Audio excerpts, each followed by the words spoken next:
მოგესალმებით პატივცემულო რადიო მსმენელებო, მივესალმებით ჩვენ ტელემაყურებლებს. დღეს ხუთშაბათია, 7:30 და ვიწყებთ ჩემს ავტორო გადაცემას განათლების რეფორმის კვალდაკვალ. მე ამ გადაცემის ავტორი და წამყვანი მალენა ნიკოლაიშვილი ვიმუშავებ თქვენთვის მედია კავშირი ობიექტივის ღია ეთერში 50 წუთის მანძილზე. ჩვენ როგორც წინა გადაცემაში დავიწყეთ და გავაგრძელებთ ვერ მოვასწარით თემა და როგორც ვატყობ ალბათ რამდენიმე გადაცემა დაჭირდება ამას, მაგრამ რომ იტყვიან ბოლომდე უნდა მივყვეთ, იმიტომ რომ ძალიან საინტერესო თემაა და გამოხმაურება ამ გადაცემას საკმაოდ დიდი. რა გამოიწვია განათლების ანტიკართულმა რეფორმამ? ეს იყო ჩვენი გადაცემის თემა და ვაგრძელებთ ამ თემას. ჩვენ როგორც წინა გადაცემაში ვთქვით, პერიოდების მიხედვით განვიხილავთ დაწყებული, ესე იგი მთელი 33 წლის მანძილზე რა განათლების რეფორმები მიმდინარეობდა ყველა, ასე ვთქვათ, ხელისუფლების პირობებში. ჩვენ სადაც გავჩერდით, იქედან გავაგრძელებთ, მაგრამ სანამ დავიწყებდეთ უშუალოდ ჩვენ თემას, მანამდე მინდა შევეხო და გაგიზიაროთ აზრი და განცხადებაც გავაკეთო გუშინ საპარლამენტო საგამომცემლო კომისიის ხდომაზე იყვნენ მიბრძანებულები ქართული უნივერსიტეტის და აკადემიის მეცნიერებათა აკადემიის წარმომადგენლები და გამოვიდნენ სიტყვით გოგი გოგოლაშვილი, ბატონი ავთანდი ლარაბული და ქალბატონი მელიქიშვილი ისტორიკოსი, აკადემიკოსი და ისაუბრეს თუ როგორ ინგრეოდა უნივერსიტეტები ნაციონალების ხელისუფლების დროს და რა პირობებში იყო ასევე მეცნიერებათა აკადემია იყო ნახსენები. აჩვენეს კადრები ყველაფერი, მაგრამ იქ ახსენეს რომ ერთი ადამიანი სალაროებთან დაიღუპა და შემდეგ იცით რა არის? მე ვეთანხმები, რა თქმა უნდა, მე ვიყავი იქ მაგ პროცესებში მონაწილე და ჩანვარ კიდევაც კადრებში, მაგრამ უნივერსიტეტებისა და კვლევითი ინსტიტუტების გარდა მაშინდელმა ხელისუფლებამ, ასე ვთქვათ, დაარბია ასევე სასკოლო განათლების სისტემა, პროფესიული განათლების სისტემა, სკოლამდელი აღზრდის განათლების სისტემა და მეცნიერების სისტემა, რა თქმა უნდა, საუნივერსიტეტო სისტემა.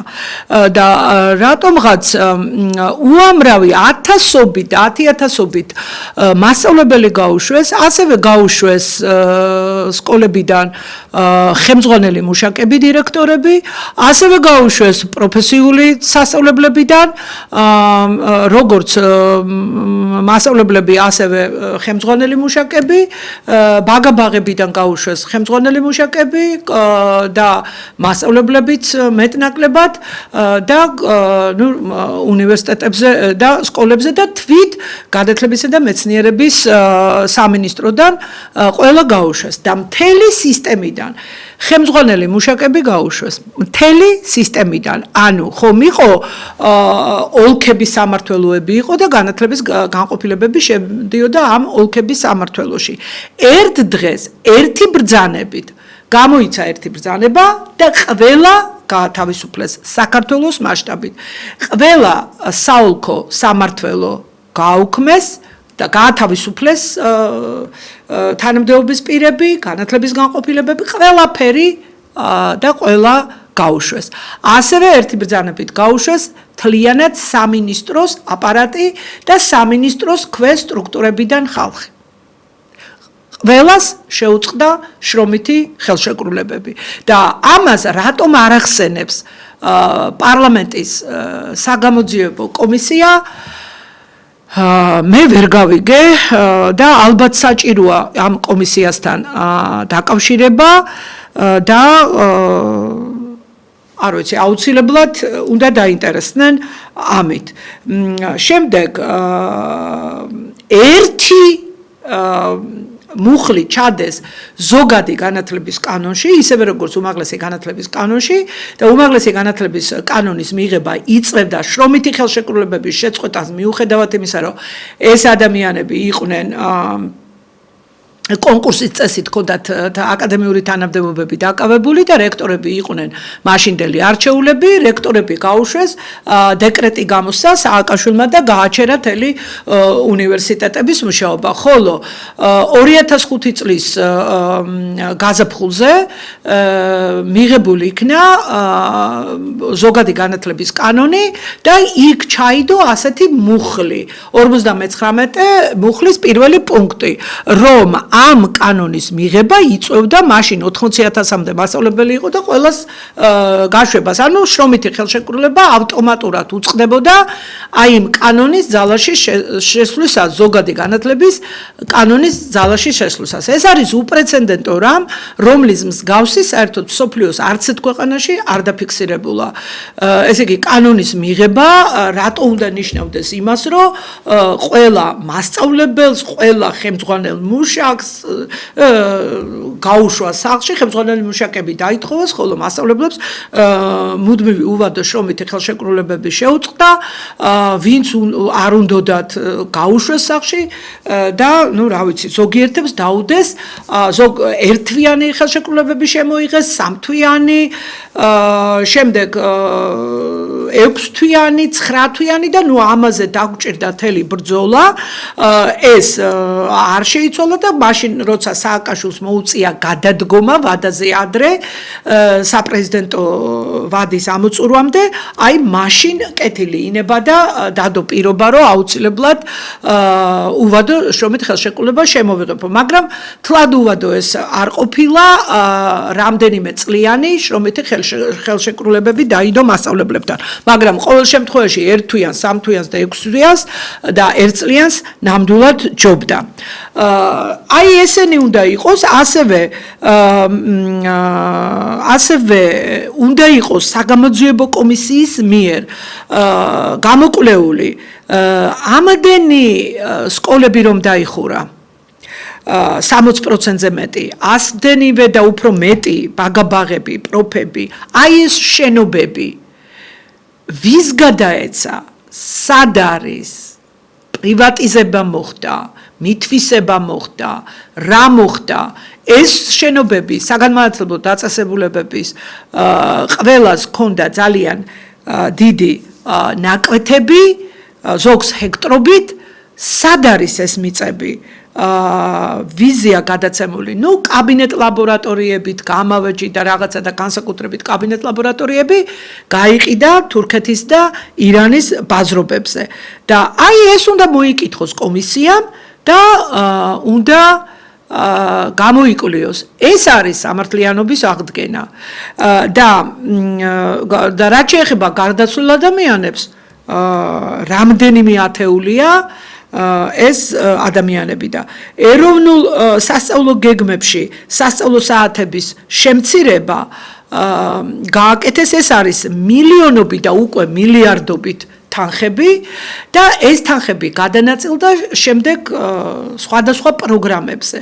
განათლების სხვადასხვა პროგრამებზე და ნუ ალბათ ეს თანხები გაიტანეს კიდევაც განათლებიდან და განათლების ხარისხი იმის შემდეგ დაეცა და აი ამის გამოკვლევა საჭირო, რომელიც ქართული ოცნება მოვიდა და არც კანონსაწინააღმდეგოდ ასე ვთქვათ, სამსახურებიდან გათავისუფლებული თანამშრომლების რეაბილიტაცია არ მომხდარა, არც უძრავი ქონება არავის არ გამოუკვლევია და არც განათლების სისტემაში არაფერი არ გარკვეულა, არც კანონსაწინააღმდეგო საკადრო პოლიტიკა შეუსწავლია ვინმეც, არც უძრავ-მოძრავი ქონების, ასე ვთქვათ, გადაცემის საკითხები და არც სამართლიანობა არ აღდგარა და მაგალითად იგივე უნივერსიტეტს აშუქებდნენ გუშინ და არავინ არ დაუბრუნებიათ უნივერსიტეტებში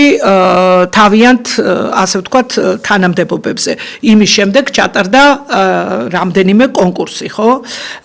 ყოველ შემთხვევაში 2 და მეტი კონკურსია ჩატარებული. კარგით, ეს რაც მე მინდოდა მეთქვა. ეს იყო აუცილებლად სათქმელი. უნდა დაინტერესებს ამით საგამოძიებო კომისია. თუ არა და ეს არის მაშინ არასრულფასოვანი და არასრულყოფილი მუშაობა. ახლა რაც შეეხება გავაგრძელოთ ზუსტად იმ ადგილიდან, სადაც გავჩერდით. ეს არის ჯერ კიდევ შევარდნაძის პერიოდს მიმოვიხილავთ ჩვენ. ჩვენ შევჩერდით იმაზე, რომ ვთქვით, განათლების კანონი, ჩარჩო კანონი იქნა მიღებული და კიდევ უფრო მძიმე მდგომარეობაში ჩააყენა განათლების სისტემა. და რატომ? ეს კანონი იყო თავის დროზე შევაფასეთ ანტიკონსტიტუციური, რომელიც იწვევს განათლების სახელმწიფო საგანმანათლებლო პოლიტიკის ერთიანი სივრცე დაარღვია, მაშინ ასე შევაფასეთ და ეს მაგალითად თბილისის მაგალითზე. პედაგოგიკის ისტორიაში ეს იყო უპრეცედენტო შემთხვევა. ესე იგი, რა იყო? ორი სამსახური, მერიას ჰქონდა განათლების თავისი სამსახური და სამინისტროს ჰქონდა განათლების თავისი სამსახური. ხო წარმოგიდგენიათ ახლა ეს როგორი ასე თქვათ ცუდი ფაქტია, რამხელა ხარვეზია კანონმდებლობის და ეს რას იწვევდა? განადგურდა საერთოდ სისტემა. როგორ შეიძლება ორი განათლების სამსახური, ერთი მერის, მეორე სამინისტროს. ეს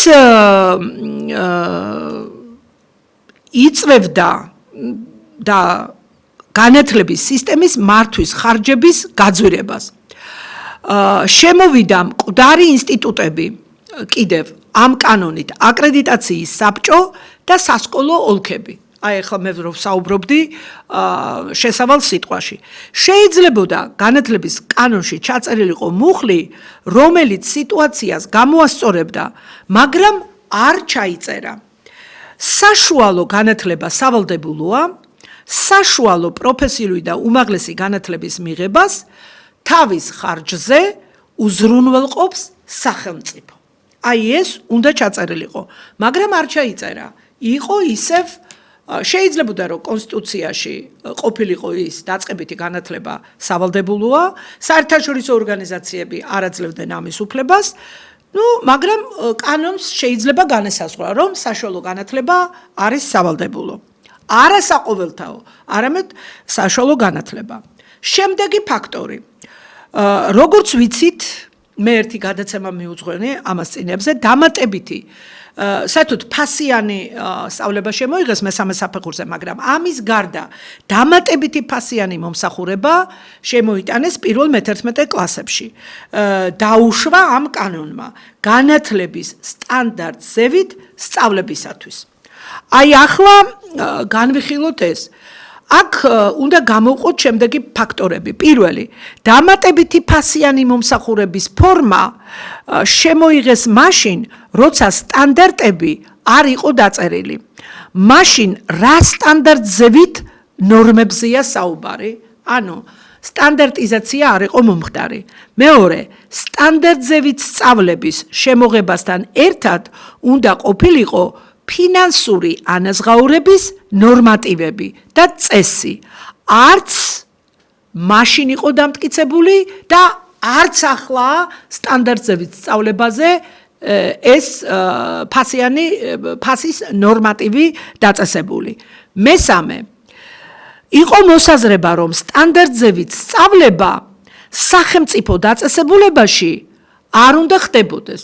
დიახ, მე მაშინ დავწერე ეს, გამოვედი პარლამენტში სიტყვით და ასევე საკონსტიტუციო სასამართლოშიც შევიტანეთ, როცა ფასიან სწავლებასთან დაკავშირებით და რა თქმა უნდა ჩვენ ეს სარჩელი მთლიანობაში პრაქტიკულად მოვიგეთ. ამაზეც ჩვენ გქონდა ერთ-ერთი გადაცემა. შემდეგი ფაქტორი, განათლების მუშაკთა შემცირებები. საქართველოს განათლების სამინისტროს 276 ბრძანებით 1996 წლის 12 ივნისის ბრძანება მასწავლებელთა საათობრივი დატვირთვის მოწესრიგებისა და ცალკეულ ნორმატივებში ცვლილებების შეტანის შესახებ. 12,000 პედაგოგი შემცირდა 30%-ით. შემდეგ ჩატარდა 10%-იანი შემცირება, რომელიც გამოწვეული იყო და გადანაწილებული იყო განათლების სფეროზე, გამოყოფილი თანხების შეკვეცით. ამით იყო ეს 10%-იანი შემცირება. კერძოდ, ხელფასების ფონდის შემცირებით. საქართველოს პრეზიდენტის ბრძანებულება ნომერი 71 1997 წლის 28 იანვარი შტატების შემცირების შესახებ და საქართველოს პრეზიდენტის 79 ბრძანებულება 1997 წლის 23 მარტის სახელწოდებით ხელფასებისა და პენსიების ეტაპობრივი გაზრდის შესახებ. ხელფასების გაზრდა შემცირების ხარჯზე მოხდა. ვინ ურჩევდა ამას? ჩვენ მაშინდელ ხელისუფლებას და ამჟამინდელ ხელისუფლებებსაც ასეთი დირექტივები და რეკომენდაციები და ბრჭყალებში რეკომენდაციები და ბრჭყალებში კეთილი რჩევები არის, ესე იგი რაღაცა ფულს არავინ არ გაძლევს, არ გეხმარება, არც ეკონომიკის გაზრდაში გეხმარებიან, არამედ აი იმ არსებული რეზერვების, ასე ვთქვათ, რეზერვები უნდა გამოიძებნოს, ფულის წყარო უნდა გამოიძებნოს ისევ იმ ფინანსებიდან, რაც არის. ამიტომ შემცირების შეამცირე ხალხი და სხვას დანარჩენს მოუმატე. მესამე, იმის შემდეგ ყოველ წელიწადს ესე იგი 1996-97 წლიდან ყოველ წელიწადს 10%-იანი შემცირება ტარდებოდა, ესე იგი ჩატარდა 98 წელში, კიდევ ახალი 10%-იანი შემცირება ჩატარდა 99 წელში, კიდევ ახალი 10%-იანი შემცირება მასწავლებლების 2000 წელს, კიდევ 10%-იანი შემცირება 2001 წელს, შემდეგ 2002 წელს და ასე შემდეგ, მაგრამ მე ხლა ამ შემდეგ ჯერ ამ პერიოდს არ ვიხილავ, ამიტომ მაგას შემდეგ გავაგრძელოთ. 2002 წელს განათლების სისტემის გარდაქმნისა და გამტკიცების პროექტის, აი ეს მსოფლიო ბანკის 60 მილიონიანი დაბალპროცენტიანი 0,75%-იანი კრედიტი რომ მოგცა და თან მოაყოლეს ტომები, როგორ უნდა განადგურებულიყო ჩვენი სასკოლო განათლების სისტემა, აი მაგის რატიფიცირება მოახდინა პარლამენტმა და ამ დოკუმენტის თანახმად განათლების სისტემის გარდაქმნისა და გამტკიცების პროექტის, ანუ კოდური სახელწოდება ილია ჭავჭავაძე, აი ამ პროექტის თანახმად დაგეგმილი იყო მასწავლებელთა ტოტალური შემცირება, რისთვისაც გამოყოფილი იყო სოციალური დახმარების მიზნით 2-დან 3 მილიონი ლარამდე.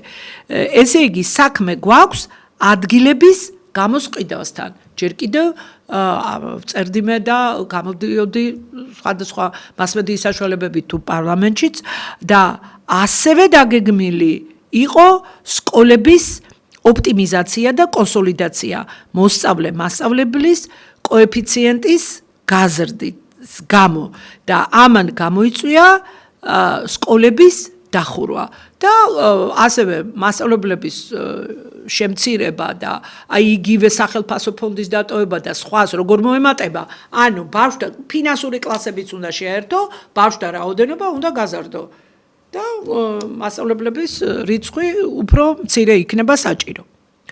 ასევე მაშინ დაიგეგმა და განხორციელდა როგორც გითხარით, სკოლების ოპტიმიზაცია, კონსოლიდაცია, მოსწავლე-მასწავლებლის რიცხვის გაზრდა, სკოლების შემცირება, მასწავლებელთა შემცირება და ეს იყო ბ-პირველი მიმართულება, კონკრეტულად პოლიტიკა და სტრატეგია პროგრამის პროექტის კოდური სახელწოდება ილია ჭავჭავაძე. ტოტალური მოსყიდვის, მოტყუების, თვალებში ნაცრის შეყრით გააკეთეს და მომავალში თუ არ შეიცვალა საგანმანათლებლო პოლიტიკა, აპირებენ განათლების სისტემის ლიკვიდაციას, ქვეყნის მომავლის გაუნათლებლად დატოვებას. ამას ვწერდი მე წლების წინ. ხო მართლა დარჩა, ხო განათლების ხარისხი მინუსებში ვართ გადასული, 0 გავიარეთ, ნულოვანი წერტილია, გადავედით მინუსებში. და თუ არ დაიწყო, თუ არ შეჩერდა ეს ანტიქართული რეფორმა და თუ არ დაიწყო ქართული რეფორმა, ანუ ეროვნული რეფორმა, კიდევ უფრო მინუსებში წავალთ. მერე უკვე გვჭირდება წერა-კითხვის გამავრცელებელი საზოგადოება და მერე უკვე წერა-კითხვის გამავრცელებელი საზოგადოებაც ვერ გვიშველის. შემდეგი ფაქტორი, განათლების კანონის შეფასება. აი იმ ჩარჩო კანონის, რომელიც 1997 წლის ივნისში მიიღეს. პირველი, მიღებული კანონით გაძნელებული იყო ერთიანი სახელმწიფო საგანმანათლებლო პოლიტიკის გატარება, რადგანაც სამინისტრო მთლიანად პასუხს უნდა აგებდეს განათლების სფეროში სახელმწიფო პოლიტიკის განხორციელებაზე. აქ კიდე არ აგებდა პასუხს. მეორე, მოცემული კანონით პასუხისმგებლობის ელემენტს ნაკლებად ითვალისწინებდა და იგი გადანაწილებული იყო ძირითადად პრეზიდენტზე, პრეზიდენტთან არსებულ აკრედიტაციის საბჭოზე, პარლამენტზე და სამინისტროზე. ესე იგი, პასუხისმგებლობა ანუ ძნელი მოსაკითხია, როცა რაღაცა ფუჭდება, როდესაც რაღაცა ფუჭდება, ძალიან ძნელი მოსაკითხია ეს პასუხისმგებლობა, იმიტომ რომ პრეზიდენტზე, პრეზიდენტთან არსებულ აკრედიტაციის საბჭოზე, პარლამენტზე, სამინისტროზე, ამდენ სუბიექტზე იყო უწყებებზე გადანაწილებული. პრეზიდენტთან არსებული აკრედიტაციის საბჭო ფაქტობრივად უმაღლესი განათლების სამინისტრო იყო, თანაც ისეთი, რომელიც განათლების სხვა სფეროებშიც იჭრებოდა. განათლების სფეროს ამგვარი დაქუცმაცება ყოვლად მიზანშეუწონლად მიგვაჩნდა და მიგვაჩნია ახლაც. არ არის მიღწეული და არ იყო მაშინ მიღწეული განათლების სისტემის ოპტიმალური მართვა. ახლაც ასეა. აწყო დროშიც, წარსულშიც ასე იყო და აწყოშიც ასეა.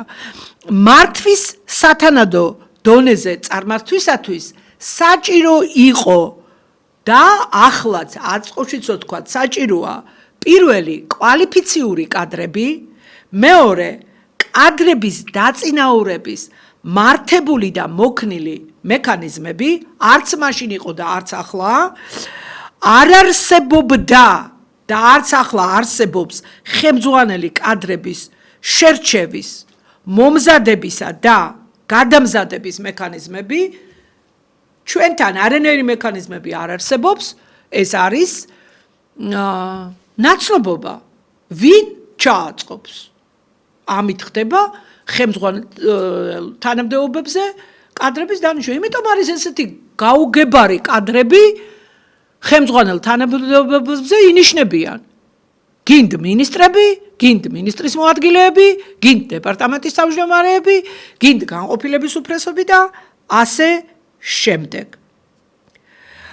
ამიტომაც რა უდევს საფუძვლად კადრების დაწინაურებას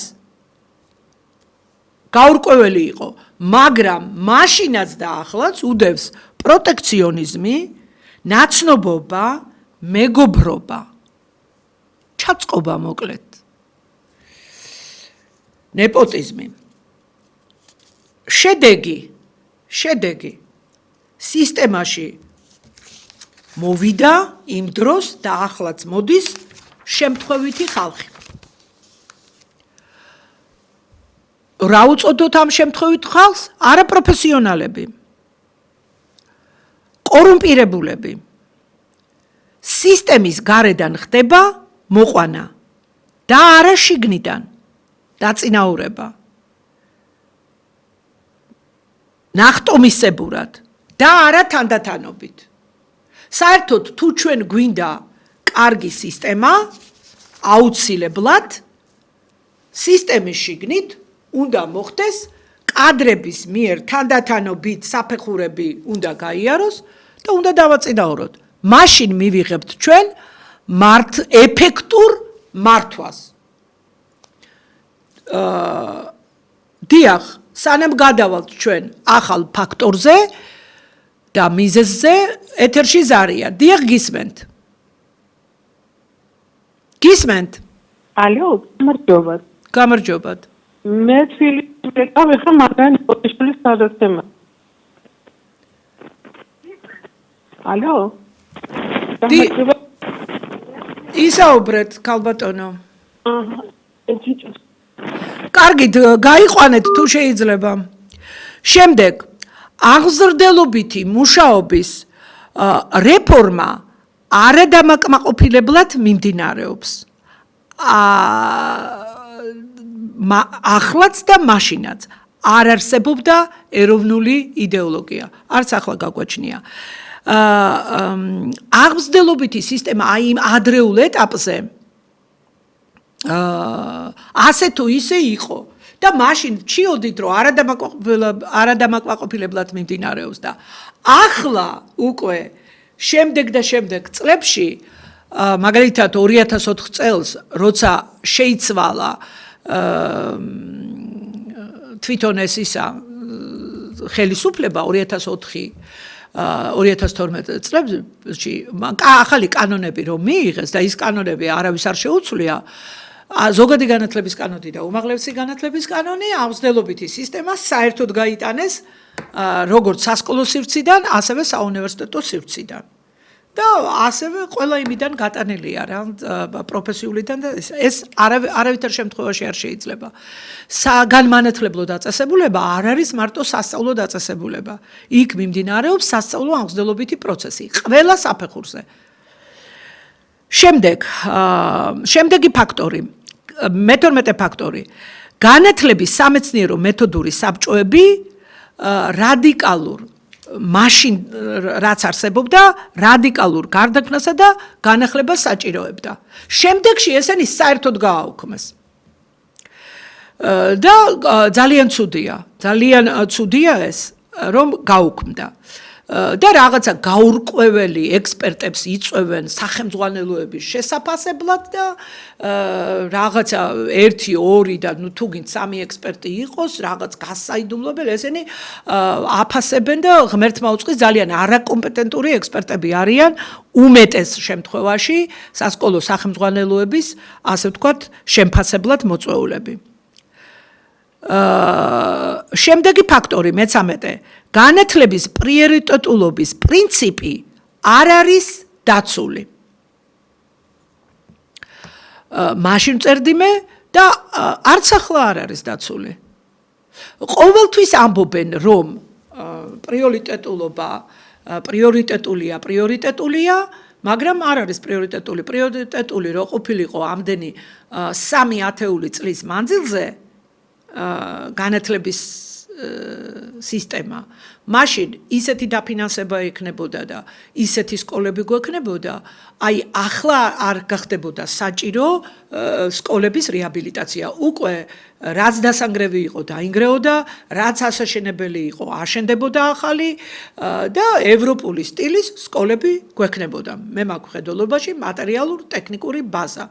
თორე თავსი შინაარსი განათლების ჩვენ მქონდა ძალიან კარგი, ის დაინგრა ყველაფერი, სკოლის მოდელიც იყო ძალიან კარგი, ყველაფერი დაინგრა და ყველაფერი გაფუჭდა. იქ კომუნისტური იდეოლოგიის ჩამოცილება იყო მხოლოდ საჭირო.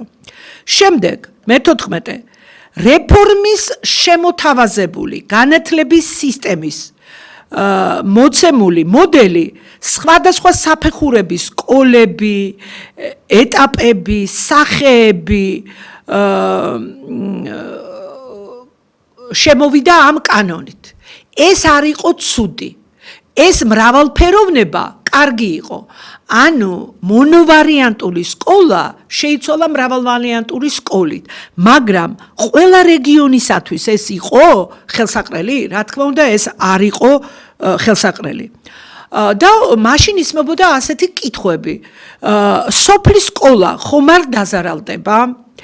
ეს მოდელი ხომ არ გამოიწვევს მიგრაციულ პროცესებს მთიანი ზონიდან დაბებსა და ქალაქებისაკენ?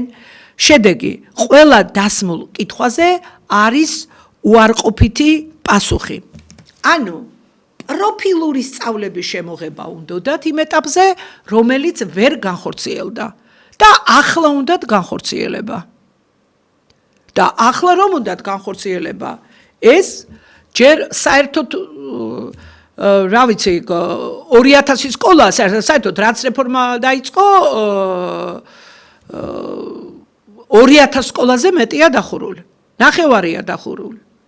2500 სკოლა დახურული თუ რაღაც და ნუ ბოლო პერიოდში სააკაშვილის მმართველობის დროს 1120 სკოლა დაიხურა და ის ყველა მთლიანად დახურული ამ 33 წლის მანძილზე ეს კიდე მონაგონი იქნება. ასეთი რისი გატარებაც ახლა ამჟამად უნდათ, ამის გაკეთება არ შეიძლება.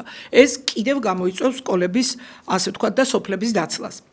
შემდეგი, მაშინ ჩაატარეს პედაგოგთა ატესტაციის საკითხი. და მაშინ იყო, ასე ვთქვათ, რეიტინგული მოდელი. 6 კრიტერიუმით ფასდებოდა მასწავლებელი და პირველი კრიტერიუმი იყო გამოცდები. გამოცდები, ჩვეულებრივი ტესტირება. ესე იგი, პირველი მაშინდელი პედაგოგთა ატესტაციის შედეგები, რა თქმა უნდა, შედეგებიც გავაუქმებინეთ. და თვითონ ის მოდელიც, ის დოკუმენტიც, ის ნორმატიული აქტიც გავაუქმებინეთ. ლომის წილი მიმიძღვის იმ გაუქმებაში, რაც შედეგები დადგა. რატომ? პირველი, ატესტაცია თავიდან ბოლომდე გაყალბდა. იმდენად უაზრო, უსუსური და კორუფციული ხვრელებით დატვირთული რეიტინგული მოდელი იყო მასწავლებელთა შეფასების. მეორე, ატესტაციამ სკოლაში დაამკვიდრა ზოგად საშუალო განათლების მქონე და არასპეციალობით მომუშავე მასწავლებლები. გესმით? აი, სად შემოვიდა ხარისხის კატასტროფული ვარდნა. ესე იგი, მანამდე საქართველოს კანონმდებლობით არ შეიძლებოდა, რომ აუცილებლად უმაღლესი სკოლა უმაღლესი უნდა ქონოდა დამთავრებული მასწავლებელს. და ნახეთ, ამ ატესტაციის, იმ რეიტინგული მოდელით, რომელიც მურღულია ნავთობიშვილის, ასე ვთქვათ, დუეტი აკეთებდა, ანუ დახელოვნების რესპუბლიკური ინსტიტუტი, ესე იგი, აი ამ რეიტინგული მოდელის თავი მეორე, მუხლი მეექვსე,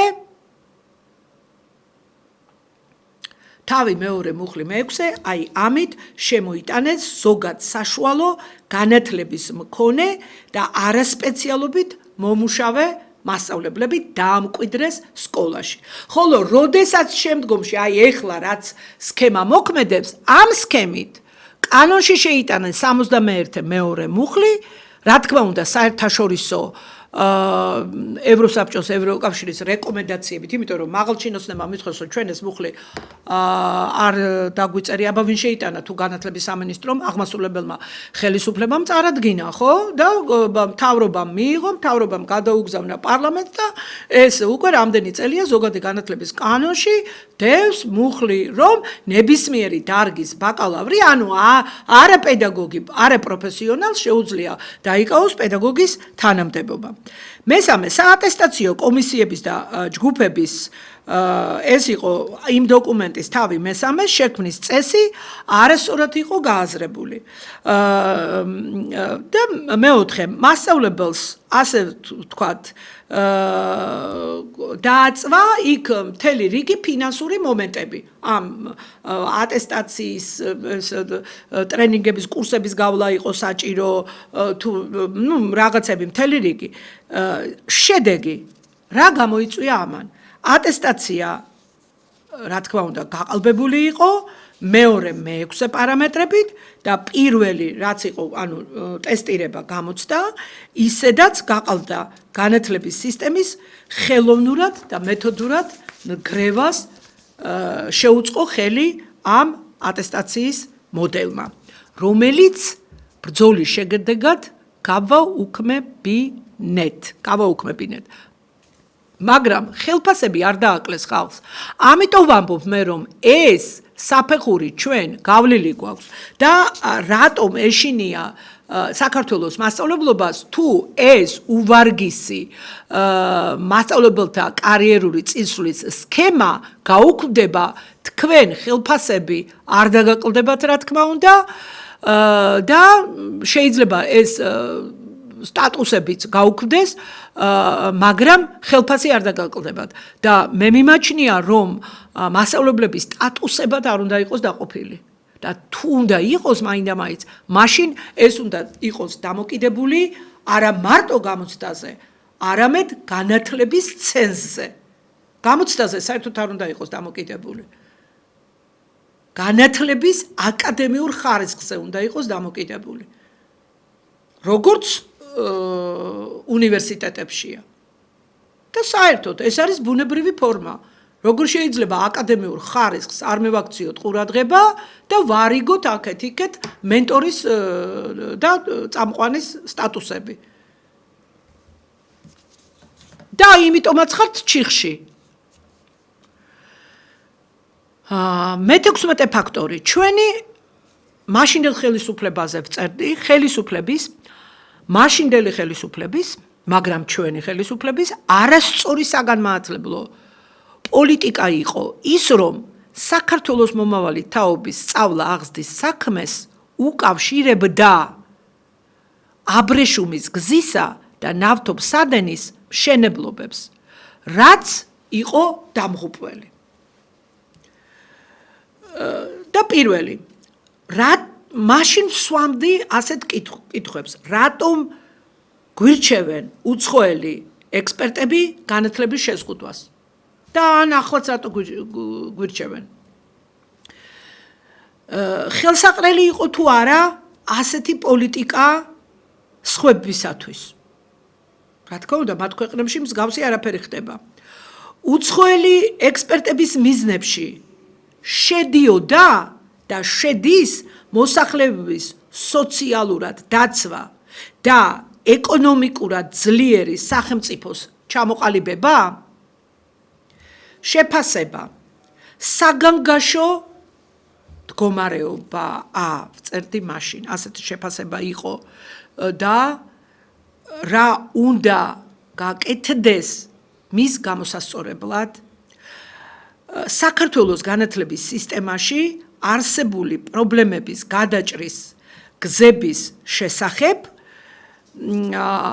ასე ვთქვათ, დავსახეთ მაშინ სხვადასხვა ღონისძიებები და ვითხოვდით. საკმაოდ ძლიერი ორგანიზაცია იყო მასწავლებელთა ორგანიზაცია, პედაგოგთა ღირსების დაცვის ასოციაცია. და განათლების სისტემაში ესე იგი პრობლემები რომ გადაჭრილიყო და ძალიან რთული ვითარება იყო, მის გამოსწორებისთვის საჭირო იყო შემდეგი ღონისძიებების გატარება. ესე იგი, უნდა მომხდარიყო განათლების სისტემაში შექმნილი მდგომარეობის მეცნიერული ანალიზი. და აი ამ ანალიზის დროს მომავლის გზები და ამოცანები უნდა გამოკვეთილიყო. მსგავსი არაფერი არ გაკეთდა. უნდა გაკეთებულიყო სარეფორმო პერიოდის სიტუაციური ანალიზი. შემდეგ სახელმწიფო დონეზე უნდა შეფასებულიყო გაწეული მუშაობა, რა თქმა უნდა, არადამაკმაყოფილებლად. შემდეგი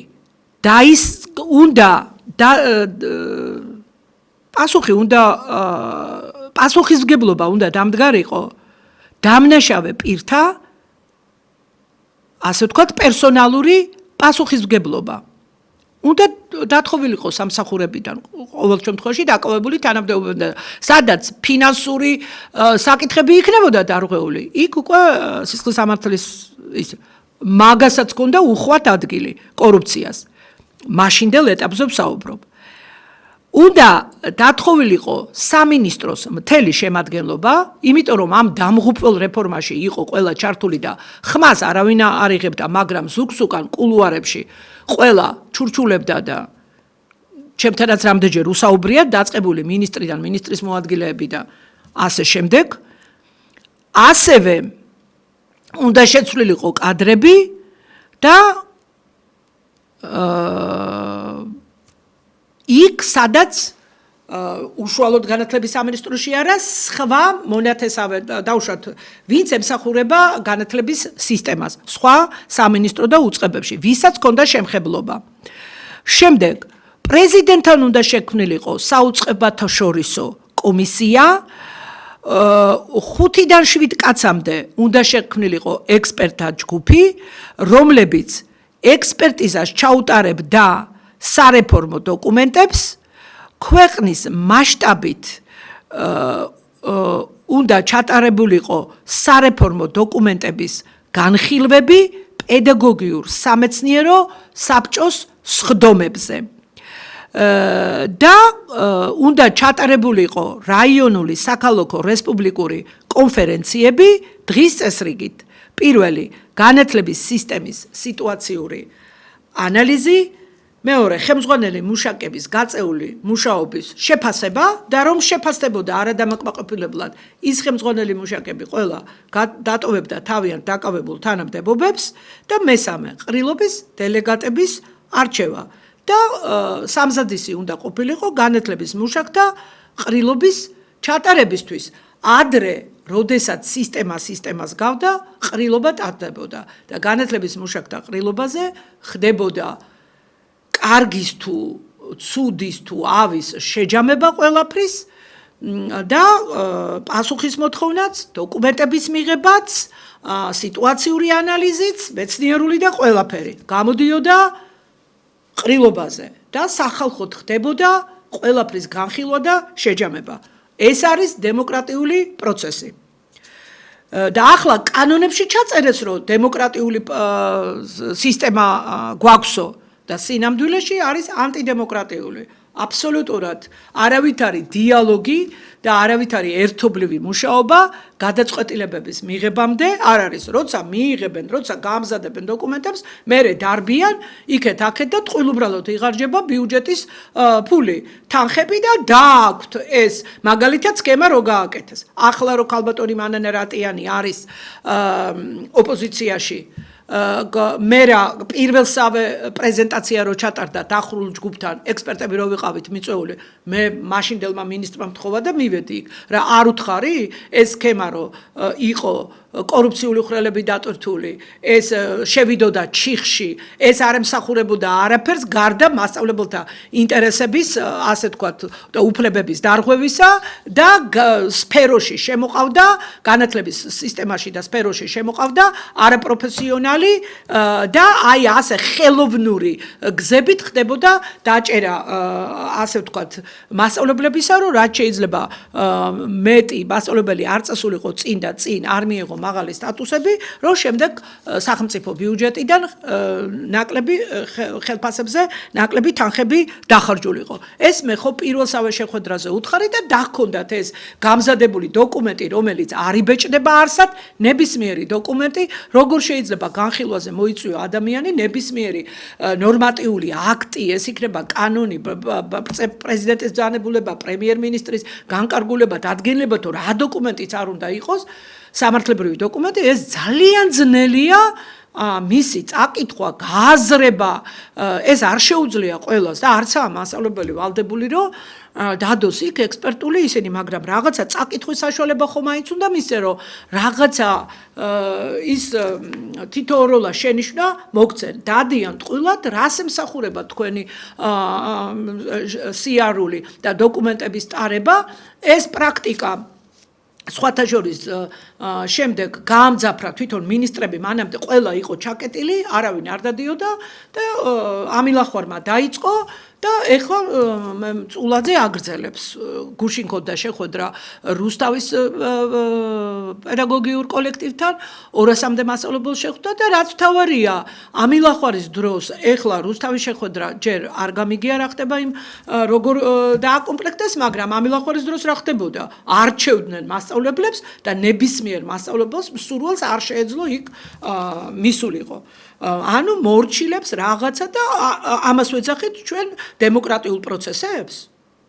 ეს არის დემოკრატია? რატომ არ ტარდება მასწავლებელთა ყრილობები? რატომ არ ტარდება მასწავლებელთა კონფერენციები? რატომ?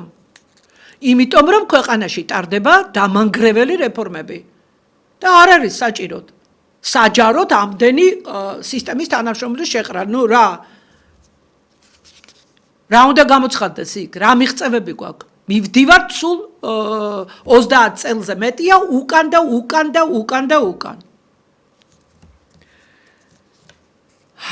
ხო, და მაშინ ვწერდი რომ მანამდე უნდა მომზადებულიყო შემდეგი დოკუმენტები და ნორმატიული აქტები.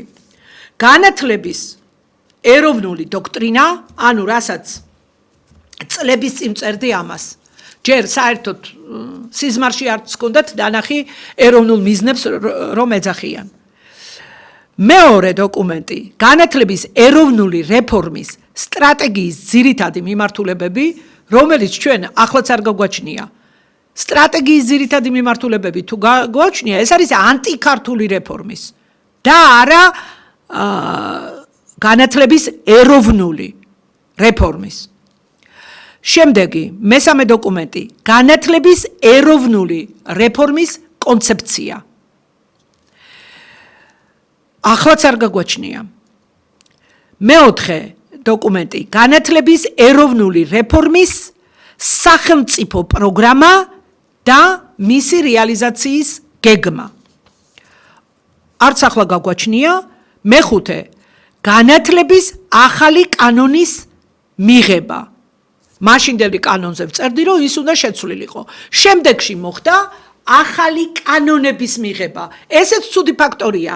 ერთი კანონი უნდა იყოს, ვინაიდან ერთი უწყვეტი სისტემა და ერთ კანონში უკეთესად იქნება ყველაფერი და ცალ-ცალკე შეიძლება თუ კარგად გაკეთდება, მაგრამ ზოგადი განათლების კანონი, უმაღლესი განათლების კანონზე წინააღმდეგობა მოხლები, არაერთი მომიყვანია აქ მაგალითები და ასე შემდეგ.